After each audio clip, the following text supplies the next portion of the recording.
the mic, spinning tales of space and fright, dragons breathing fire in the night, comic panels bursting bright, the first, the last, the Nerdom, where the weirdos all belong, the first, the last, the Nerdom, shouting loud and singing strong. Slasher flicks and laser beams, alien queens and mutant dreams, they're the kings of geek extremes, Venom's crowd bursting at the seams, fantasy freaks, fantasy freaks, sci-fi geeks, horror heads, we're the beats.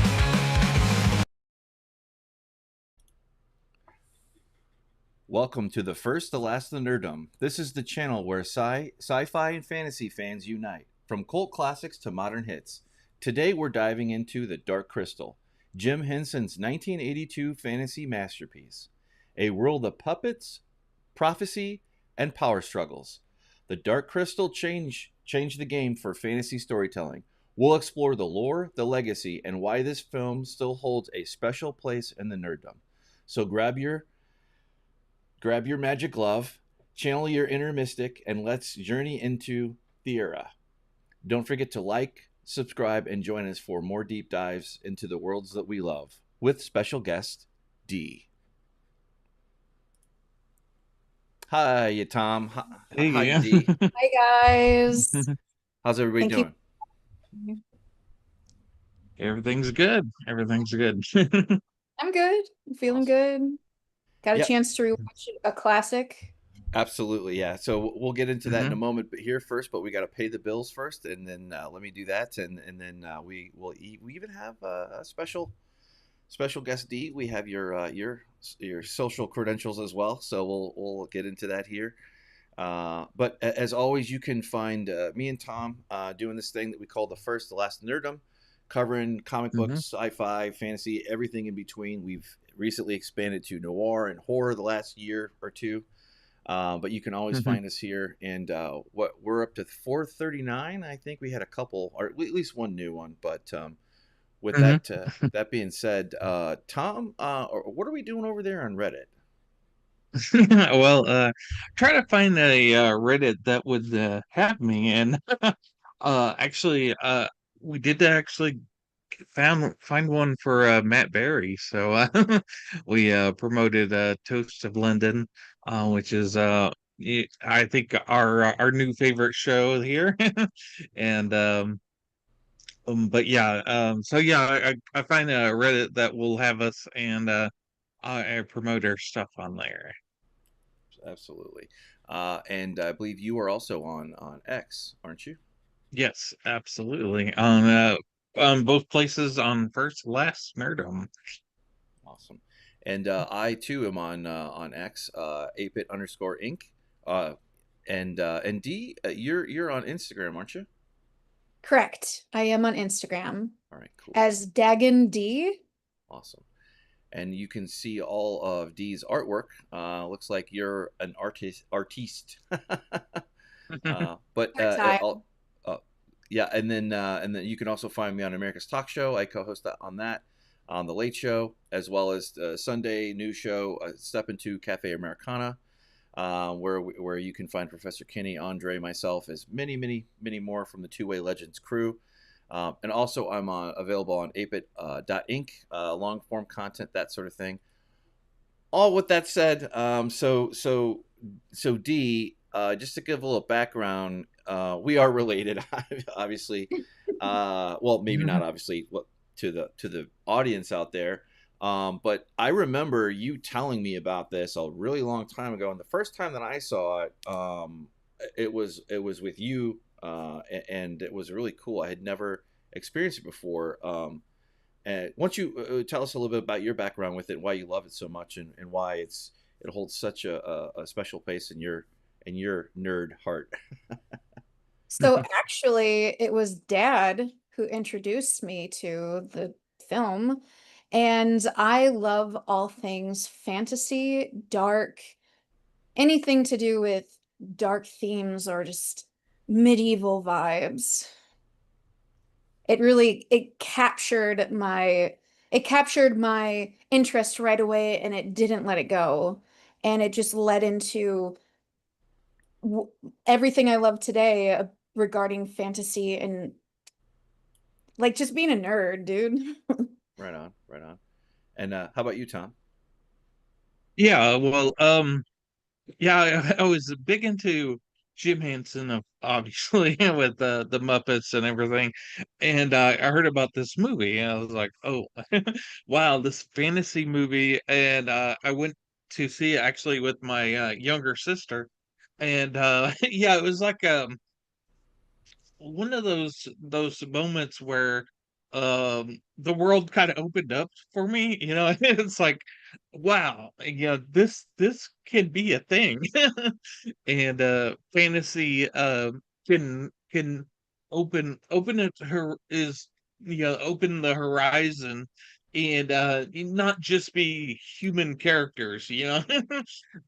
It was sort of like a beautiful moment, um seeing this movie for the Awesome. first time. Yeah. Yeah, it's very cool. And I guess D, you're probably the most experienced with this. What is the basic story plot line about? If you would, if you don't mind. Sure. The story takes place on the planet Thra, which, by the way, they never actually say the name of the movie in the movie itself. So they never actually, or the planet, I'm sorry, they never actually say the planet in the movie. So we know it is Thra, where the magic crystal of truth has been corrupted, creating a split between two races, the cruel vultures, the Skeksis, and the gentle wise mystics. The main character, Jen, a Gelfling, goes on a quest to heal the dark crystal by finding its missing shard, which is the only way to restore the balance to the world.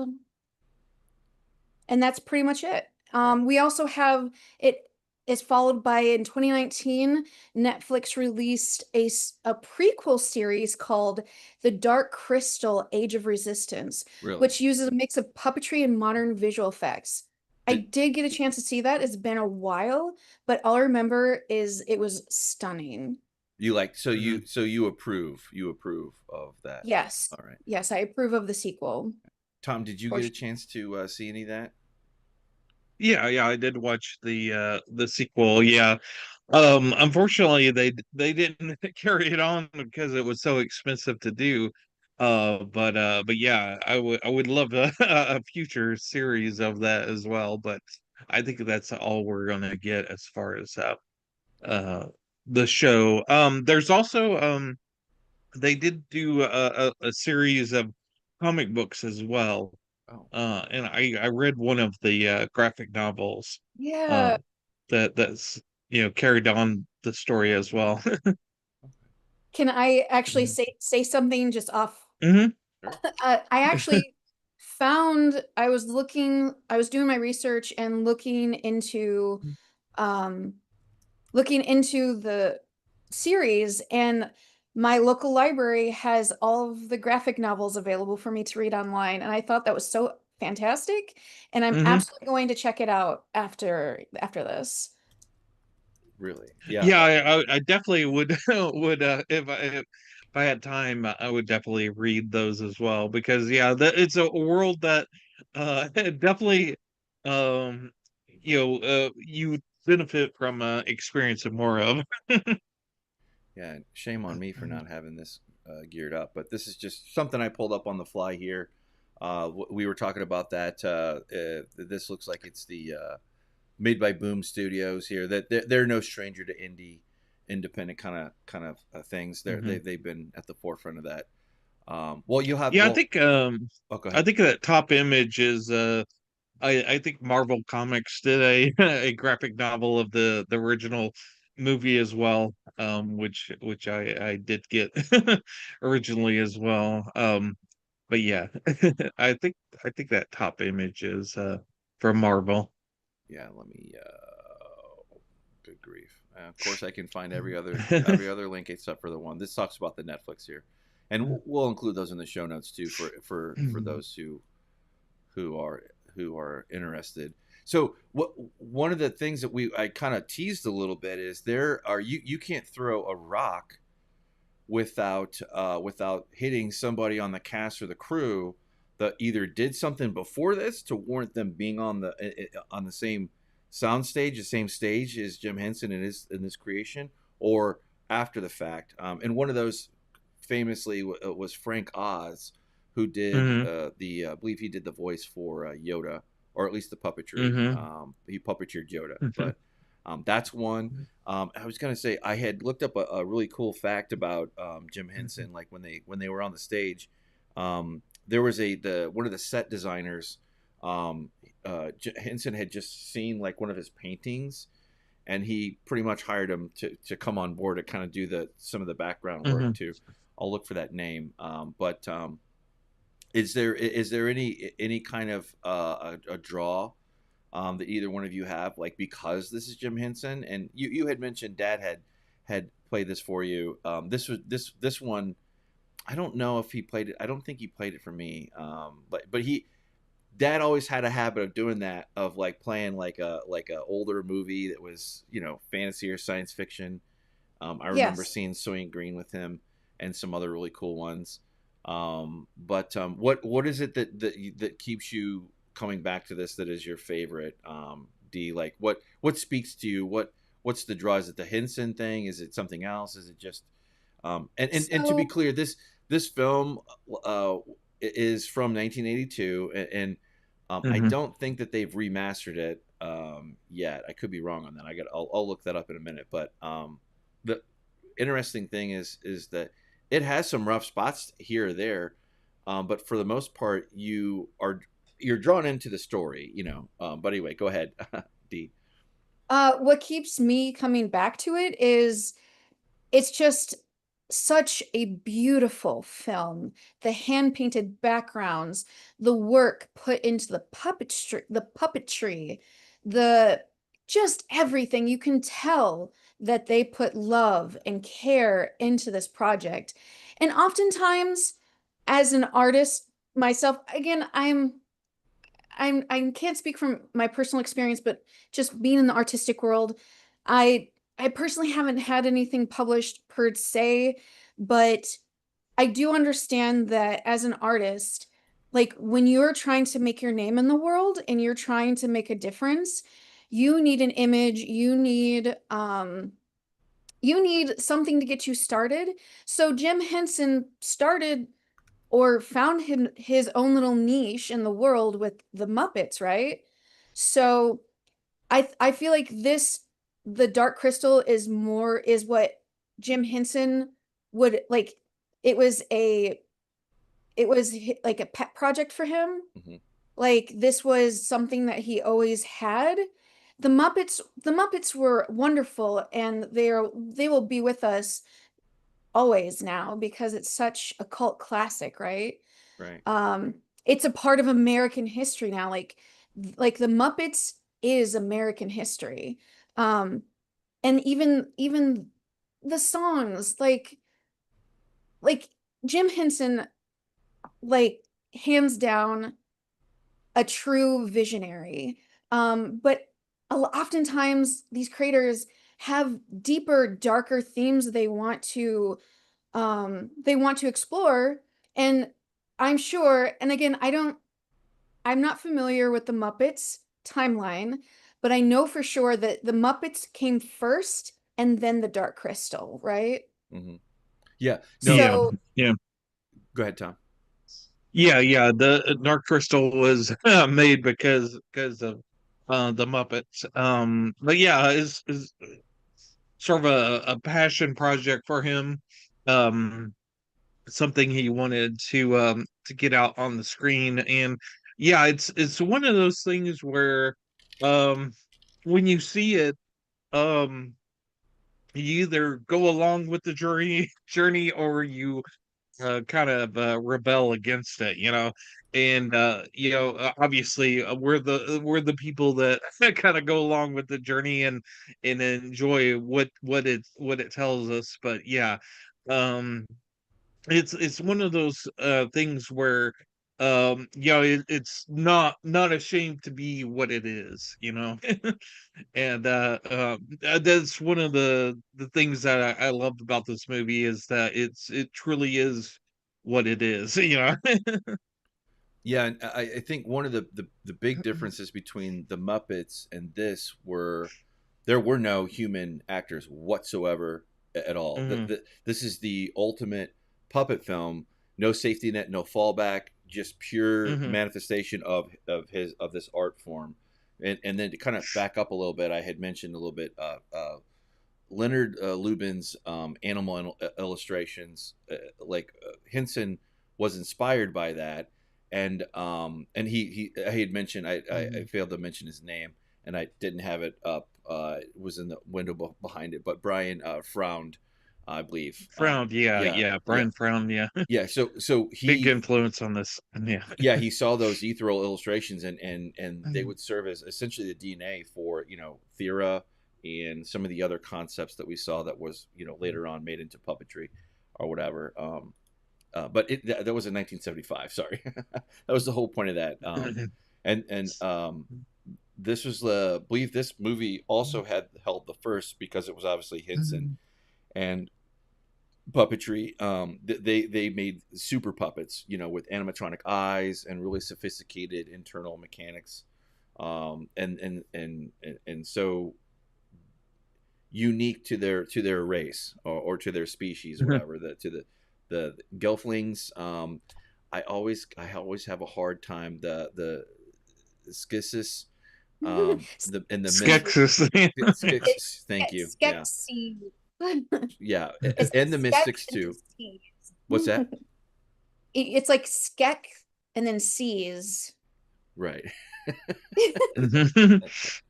But yeah, no. And of course, I mentioned the Yoda connection, with Frank Oz.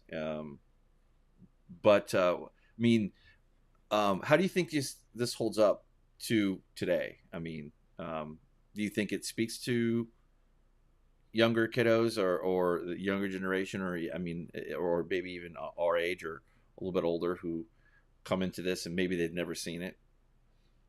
It absolutely holds up.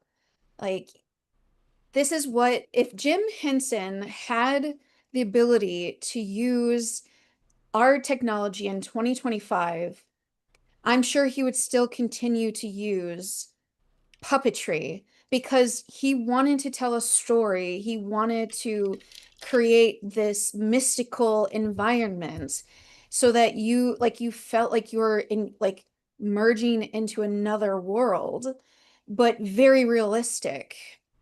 Also, like, you can't, like, even though CG and technology has advanced immensely, like, that's all real life. Like, you can't get any more realistic or textured or just involved in the process as using Muppets, or not Muppets, sorry. Muppets. Yeah, the Skeksis, there is layering on here that is, it's like classic fairy tales, right? Like where there's a moral or there's not necessarily a morality play per se, but it does kind of delve into that. But my understanding is like they represent the seven deadly sins, envy, Ooh, interesting. gluttony, and whatnot. That's what I had found, and it kind of fits too, with that a little bit. I mean, but retroactively, you can kind of, there are so many ways you can layer these things. Tom and I have done this for a long time, and you can come on a political layer, you can come on a moral layer, you can come on a period piece. You can. There's just so many different ways. You can even do the duality of man, with the Man of Steel between General Zod and Superman. But that's that's like the one I always like to throw out. But there is, never mind that, there is symbolism everywhere.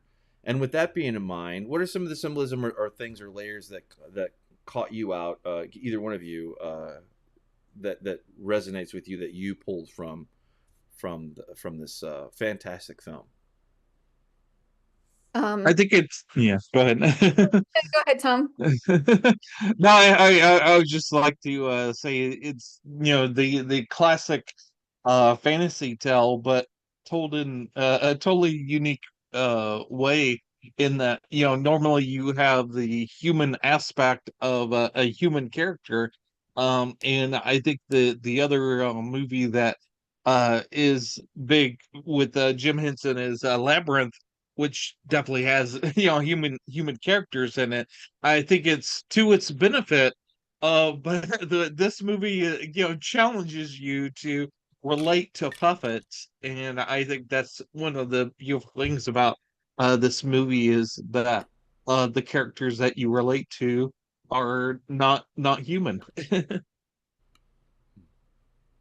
I I think that so as an artist, when you're expressing yourself, when you're expressing your story, when you're trying to convey a message to the audience, you take lots of inspiration. So while as I was watching it, I noticed a lot of influence from other cultures. So in the beginning, you have one of the mystics making sand art.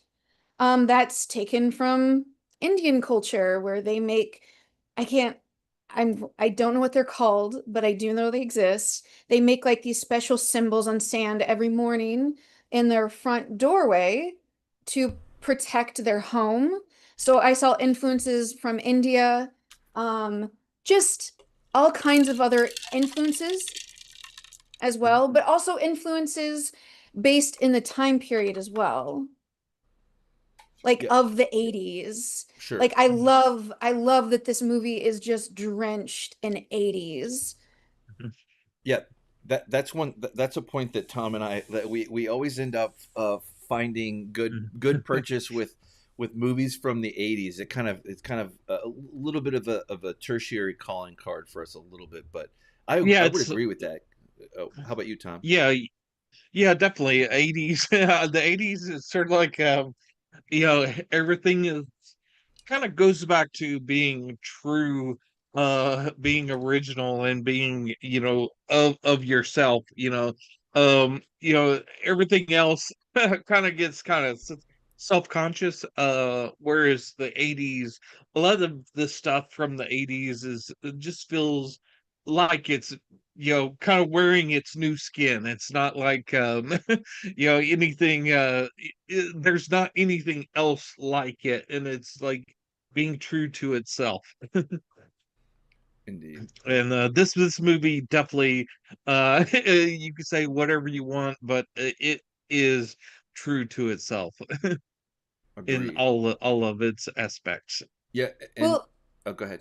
sorry, go ahead. I No, go I ahead. feel like this also kind of plays into so like in the late 70s, you had a theme going on where everything was dark, and there you had like Conan the Barbarian, you had like this dark, gritty barbarian needs to rescue the maiden, and it goes from the late 70s to the early 80s, right?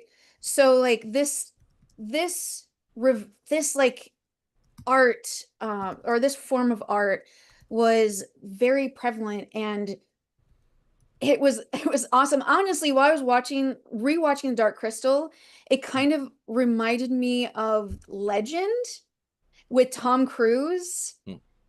I know that was released in the 80s. Hmm. It's like it's so mystical. I can't even describe it. It's just like if you took the Dark Crystal, you took The Last Unicorn, you took all of these other 80 films and dumped them into one film. That's what Legend reminds me of, along with Dark Hmm. Crystal, The Labyrinth. Yeah, we actually covered Legend, the last movie, for our fantasy month. Yeah, Legend is is one of those movies that definitely has a place in my mind, because it doesn't it has that traditional fantasy story, but tells it in such a unique way, with its own vision of what a story should be. That Dark Crystal does the same thing. It tells a story in its own unique way. Which again, only the 80s would have birthed both Legend and Dark Crystal. yeah, I'll just play a little bit of it here in the background while we chit chat. And I can't do too much because we'll get copyright struck. But again, one of the things that I love, that I just love about filmmaking and films in general is the world building. And just like Legend had, Tom had mentioned, we covered that. It was so deep in the world that it created. It naturally pulled you in. This was no different. Whether it was, the mystics, out there, or Skeksis, that they, I don't know, it just so there's also an innocence with this too, like as you Mm, get to know the characters and the story as it unfolds very naturally, it is quite remarkable. Like just the level of detail that they could do with this stuff. If this were anybody else other than Jim Henson, this would not have worked at all. Yeah. but you, mhm, but you have the it's all the details are very high fidelity, and I love that. And I mhm, also love, I don't know if you noticed, but like, you have the I'm trying to find the yeah, there we go. Oh, there like if you you could kind of see it a little bit in some of the still shots that I was showing before, but even the skin, I don't know if, of course, this is the natural thing that draws you in, which is like, are those tattoos, or those, some kind of mhm, special thing that you do? But they're written all over the characters, like it's kind of unique designs and stuff like that. I don't really think they mean anything per se. I didn't have anything to mhm, pull out specifically, but going back to what you were saying, Danielle, they also constructed their own languages from this. Like they mixed in, you know, ancient Egyptian, to Croatian, uh, to inspire them. I don't know. That's all I had. But on that side, but uh, how did this do in the box office? Does anybody know? I don't think it It did did well. well. Yeah, yeah, I think I was one of the few people that saw it in the theater. Yeah, I went with like I said, my younger sister, and we saw it to, I think, empty theater, but we were both entranced by this movie. And yeah, those that did get to see it in the theater got to see a magical moment. But yeah, it's one of those movies. Again, I think D was saying, fantasy was sort of like ignited by Conan the Barbarian, which is definitely end of the 70s sort of a fantasy story, that obviously has this origins back when it was first created in the 30s. But yeah, it's sort of like that fantasy, that kind of follows the traditional fantasy storyline, whereas this movie again challenges you to relate to these puppets, and either you do or you don't. And obviously, a lot of people did not relate to it, but those that uh, are able to break that barrier and relate to the movie has have a deeper meaning to to the movie. And they get what Jim Henson was trying to say. I also will say I did get the Oh, Blu-ray for this movie. uh I know there's a 4K for it as well, which I haven't got, but hopefully I'll eventually upgrade. But right now I do have the Blu-ray for it, which has a wonderful commentary track by the artist Brian Frond. Awesome. that's awesome. Yeah, the I was gonna say the just everything around this is it it did build a, a mythology of its own. And I was going to say too, the sound, we didn't really talk about the sound too much, but this was done by Mhm, a live orchestra that did this, or mhm, they didn't do like a standard soundtrack kind of thing. They did their own thing with the London. I think the London. gosh, I just had it up. Uh, Shame on me for not knowing. The London Symphony Orchestra. Good God, Jesus Christ. But yeah, there is a good I don't know. How do you think about like where you have the mystics and the Skeksis? They're kind of good versus bad, good versus evil. Do you get that at all, or do you think it's a little bit more nuanced than that? Either one of you.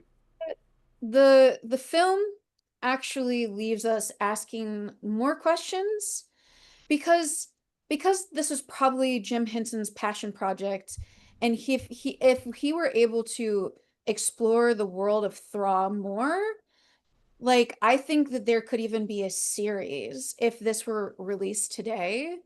Like the film is a really good film, but we're just kind of thrown into this world of Thra, and we're like, well, why aren't there any elflings anymore? Like, it doesn't really explain that. Like, why why did the Skeksis and the Mystics part separate? Why 1,000 years ago? What happened 1,000 years ago? Why has this been going on for 1,000 years? Right. So Right. like you Oh, can. mhm. Sorry, go ahead. No, I was going to ask you, what were your feelings on the Netflix series? Uh, The Netflix series, I felt like um definitely, I would say, bulked out the story a little bit more, and it gave like it kind of sort of answers those questions. Again, I'm pulling from memory from Mhm, like when it first came out in 2019. mhm, So all like the memory and the feeling I had was it was a good add-on, but it didn't feel like I was engaged in the world. Now, doing my research and finding the graphic novel series, I am absolutely interested in discovering more of the world through the graphic mhm, novel series. And again, I just found this yesterday, so I didn't get a chance mhm, to do more research. I haven't had a chance to look at them. Um, but I definitely want to explore it more. I don't know who wrote the graphic novel series. mhm. I don't think it was Jim Henson. Right, right. Yeah. Yeah, I think it's sort of a original original thought, yeah, the authors are. So yeah, it would be interesting to see that. But yeah, yeah, the fact that yeah, you kind of want to dig into Jim Henson's head to see where he would have took this to, and all we're left with is like I said, the people that wrote the graphic novels, and the people that continued the story with the Netflix series. But yeah, you kind of will always kind of harken back to what Jim Henson originally wanted to do with the story. Right. Like, what if Jim Henson, what if Jim Henson was able to create this series, right? In a time where he had all the budget, like kind of like how George Lucas was able to get all of his Mhm, like because he was able to get such a big audience for the interest of Star Wars, it took off, and and he was able to get the power and control to like really convey his story. But like it leaves me asking questions to the extent of like, mhm, what if Jim Henson was able to create, like was able to flesh out the whole thing, you know? mhm. Absolutely. And I will say the author for the Dark Crystal graphic novels is Simon Spurrier, who is actually a really good writer. So he's written for uh John Constantine for in the DC world. And he's currently writing the Flash. But yeah, he's actually a pretty decent writer. So yeah, it's kind of interesting to see his take on the world. But yeah, like you said, it would be even more special if we could peer into what Jim Henson would have done with this as well. Yeah, and I'm desperately trying to pull up the graphic novel links. But while I do that, I was going to say, just looking at, and I'll flip back to it here. Just looking at the stills from the Age of Resistance 2019's Hmm. version, you really, I can see why it costs a lot of money. I mean, it just Yeah. does everything that the practical effects did, and just up the game with just more again, Yeah. higher fidelity details, but in Hmm. 4K or If I whatever. Oh, go ahead. Sorry, I didn't mean to interrupt you. No. If I recall, they were able to reuse some of the original puppetry and animatronic, sorry, animatronic. You know what I'm trying to say. Yeah, animatronics. You had it right. Absolutely. Yeah. Um, but they were able to reuse some of it, not all of it, but also take inspiration from the original design from Dark Crystal for that remaking. Hmm. And you can just see all of the love and details that go into it. Even like, but even the original Dark Crystal, you can see like the pearlescence that are on the Skeksis. And then you Hmm. can also see like the fluttering fabrics. They, from what I understand, they used real materials, like so real plant life to make the swamp scenes. They use inspiration from actual creatures that exist in the world. They used like real feathers and real fur to like make everything so detailed. Yeah, it's like the Skeksis are so visceral and so real that yeah, you just feel them. Yeah. Skeksis. Hmm. Yeah. Well, yeah. It just goes to that world building, that myth Yeah. making that it creates so very well. Yeah, and Um, I think that's yeah, one of the benefits of fantasy is the the world building for it. And yeah, I just the uh, I came into the world of fantasy first, and I kind of left it quickly because the all the stories sort of like yeah, the most traditional ones kind of follow Lord of the Rings, and you kind of lose your way because you're like, okay, well, I've seen this story, but there fantasy is so rich that it can tell so many different stories that this is one of the amazing worlds that it can introduce you to. But yeah, there's like so many other stories that fantasy can tell you, that's beyond what you're normally used to, that you know uh, can be totally beautiful and totally a unique world unto itself. Right, right. yeah, well, and in the hero, you also have a just like the legend, that really follows kind of a classical archetypical, you know, Hmm. like reluctant hero kind of, sort of thing. Yeah.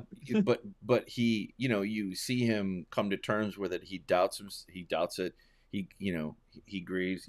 He hesitates. He does Mhm. everything. But he eventually comes around to, um, you know, uh, to the prophecy. But Mhm. that's kind of Can the. Go ahead. I just say something? Sure. Mhm. So, in the beginning of the film, you have you have the mystics telling Jen as the mist like this is a classical 70s 80s film trope where you have the dying elderly person going, I must tell you your destiny with my last breath trope, Yeah. where it's like, Mhm. why, like you grew, like you raised this creature, and you never told him that he needed to go Mhm. kill Skeksis, and he needed to go on this mystical thing. He's like just do my like I'm gonna be real. If if my if if my dad like on his deathbed tells me, you must go save, you must go save the world with the duck. No, I'd be like, I'm sorry, Dad. I think you shh. I just take a pillow and just go shh. You well, Sorry, Dad. Sorry, Dad, if you're watching. I wouldn't actually do that, I swear. yeah. Mom and Dad are probably watching, so They're probably not. But Tom and I joke about that. You know that this is the show that we do so that mom can put up on the refrigerator and give us a cookie and chocolate milk. But yeah, that's the other thing too. I didn't mean to interrupt. No, you're good. But Jen also has Kira too, and they have this symbiosis a little bit between them, with how you're not just alone. Kind of like that's also a trope, I guess, that you play that plays out too. But even still, it shows that everything is up to interpretation to a certain degree. Not to our hero, obviously, in their journey as they go through this world, and they tackle these very. This is full of nuance too. It's not just like black or white either. I mean, yes, you can kind of throw that kind of paint over it, but the more you watch it, and I don't know, Lifetime, I've probably seen this a total 4 times in my life. I don't know. How many times would you say you've seen it, Tom? Like including the original? Oh yeah. Yeah. Countless times, I'm Right. sure. And Dee, but I yeah. have no doubt you've seen this like a million times. Handful of times. I like to come back to visit shows and to revisit old stories that I have watched in the past. Just like see where I am, like how I'm feeling about a certain film. So like when I watched it when I was younger, I just thought it looks really cool. And then when I watched it, I would probably every 5 to 8 years, probably at this point. So like every time I rewatch it, I get something new from it. I get a new perspective. I get a new insight onto like I could not appreciate the puppetry like 10 years ago, but now I can absolutely appreciate it and just see, like, I'm gonna be real, puppetry wasn't really in my radar. Like, I didn't think of it as an art form. It is truly an art form, but like now I am just so impressed with the quality and like the work that went into it. Right. Yeah. It was one of those movies where yeah, when I watched it, when I originally watched it, I watched it in the view of being a puppeteer. That was like Jim Henson kind of introduced me to the world of puppetry and made me think that that there was like a career maybe for puppetry. So like so yeah, I was I was kind of sold in on the whole thing, and then the reality kind of set in. It's like, okay, yeah. Yeah, is there sort of like a specialized kind of thing, and not some guy in Arkansas is going to be able to be a puppet guy, but but yeah, it's like when I originally saw it, yeah, it was like wow, this can be a thing, you know. Well, I want to say that this is something that older movies do so well, and naturally, you have little side characters that don't really matter per se. You have like the fizz gig, the little cute little whatever. But when they try to artificially construct those and insert them into the film, it sticks out like a sore thumb. Like this, you just kind of naturally accept that. Of course, the main character would have a pet fizz gig. Yeah. I mean, it naturally goes with the story, with the world building, as you see Jen and Kira and kind of rescuing. I mean, it's not quite 50 years for this film, but it's been 4 decades. So spoilers ahead. We're well enough into the show, so As the prophecy Mhm. unfolds, you get to see, and you kind of help feel for these characters, because they're not quite human, but they're human enough to like where, like I just kind of showed a scene there of one of the things like this is from the film, but I don't think Mhm. I don't want to. I'm just paranoid about getting copyright struck, so I have to like Yeah. copy. But anyway, Yeah, I don't think it's Warner Brothers, so I well, don't yeah, think it'll hit us too hard. you never know. But well, that's the other thing too. Hmm. Like just the level of detail, like this, Hmm. the, as the whole thing comes back around, it's not clean, it's not simple, it's not sentimental. This the heart of their world, whatever you want to call it, or universe. Yeah, there's like a meat and bones to the story, to the point where um you can do graphic novels that expand on this story. There's enough meat left on the bone, so to speak, on the story that you can kind of dive in a little bit deeper. And that's one of the beautiful things about this movie, is that there's so much left unsaid that you can explore in it, that actually,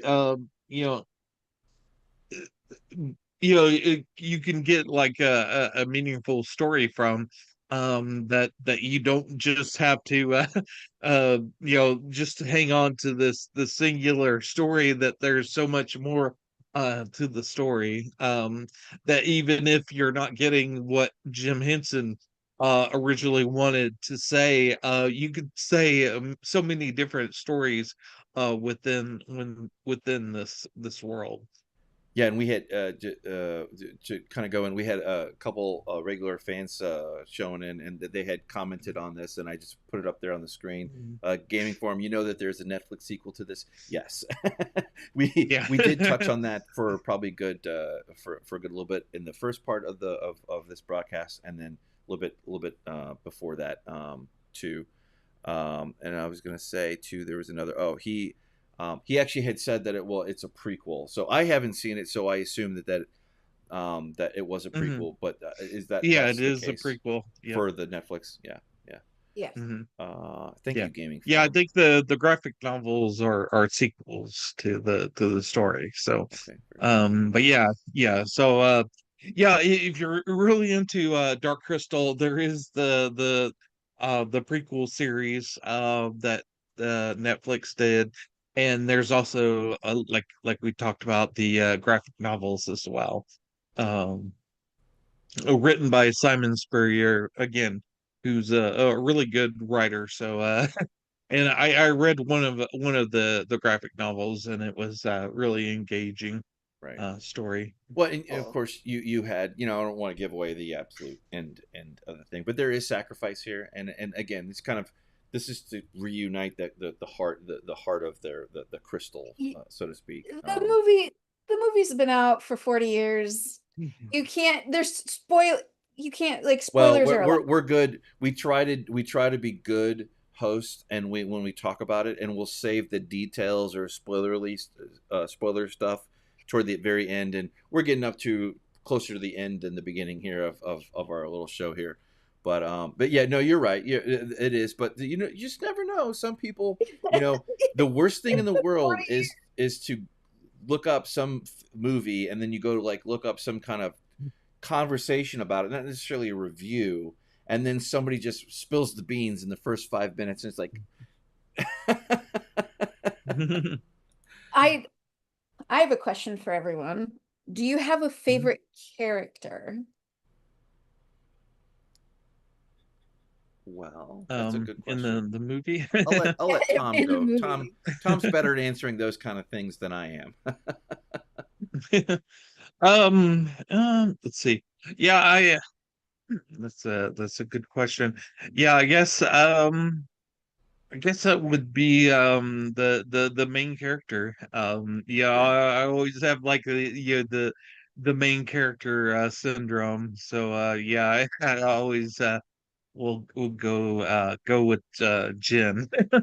Yeah, I liked Jen and Kira's dynamic while it lasted.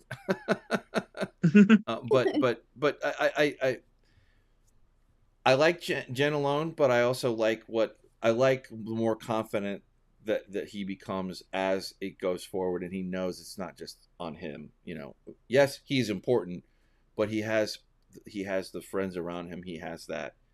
I think, not to get too sentimental about it, but I think that's kind of the point of the crystal, which is like help, mutual cooperation and helping.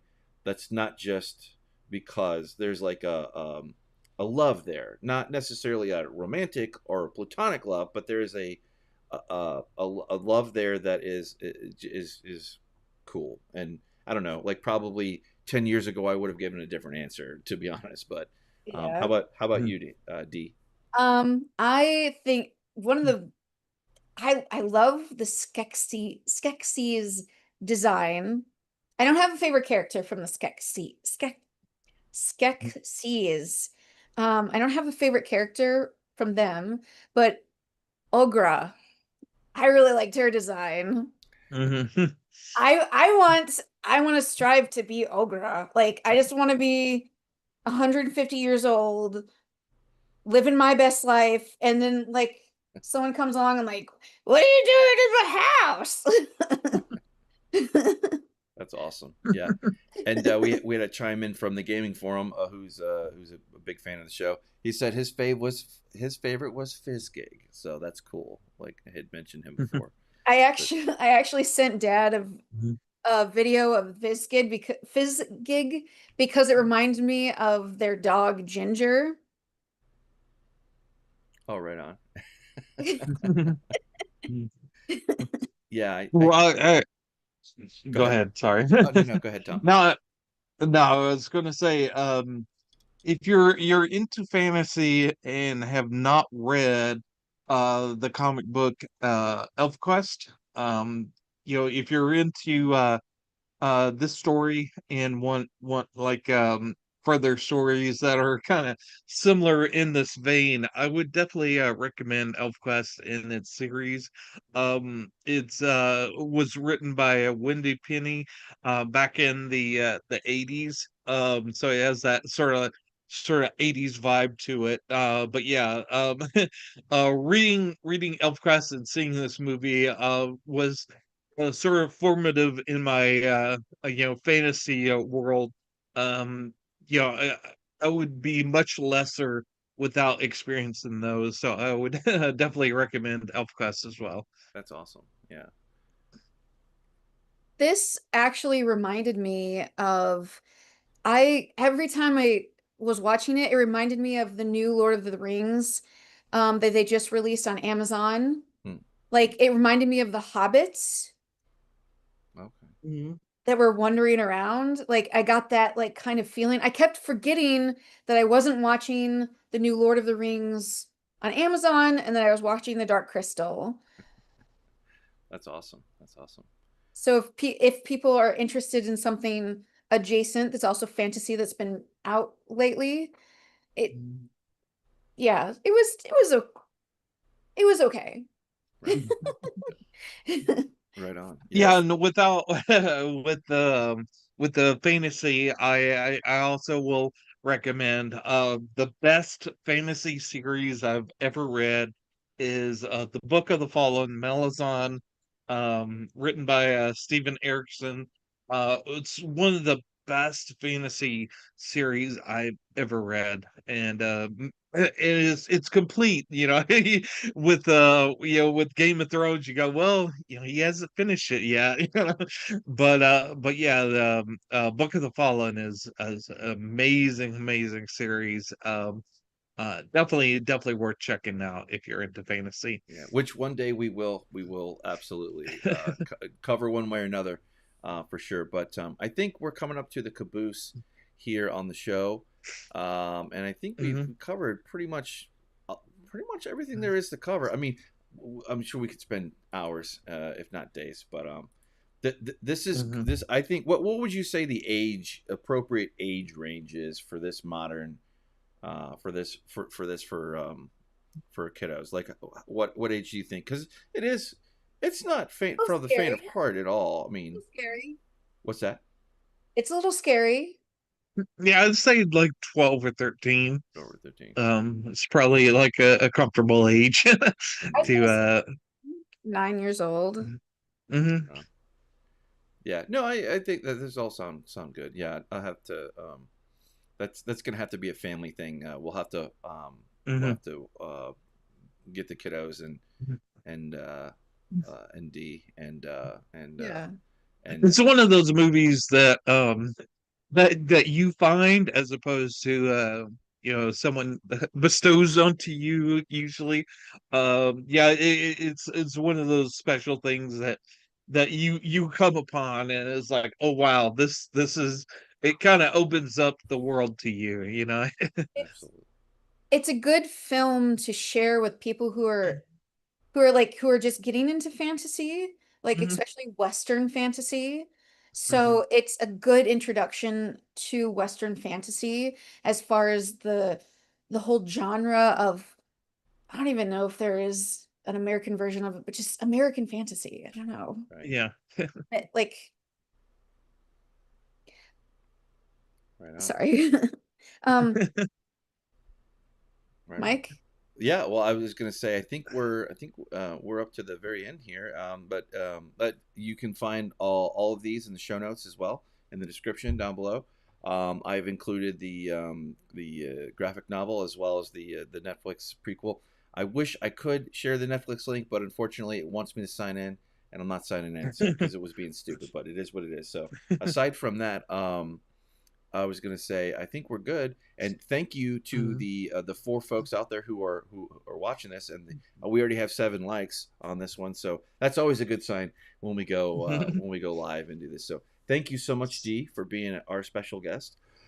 Again, you're available on Insta as Dagon D, and go check out some of her artwork. I think you'll be very very impressed. I know I'm always impressed when you share with me a work that you've been working on or whatnot. Always fun. Thank I wish I had some of that talent, but unfortunately, I got all the technical nerdery stuff. I think Pat got the mechanic stuff, and then I got the technical stuff, and you got the art, the artsy fartsy thing. But I've been ML. And I'm Tom, and yeah, like Mike was saying, it's always great to have a guest on, to share their vision of what they love. So it's always appreciated. thank you for having me. Thank you. Well, thank you for I being on. appreciate it. Mhm. Awesome. Well, we'll see you next week. 3, 2, 1. Push the button.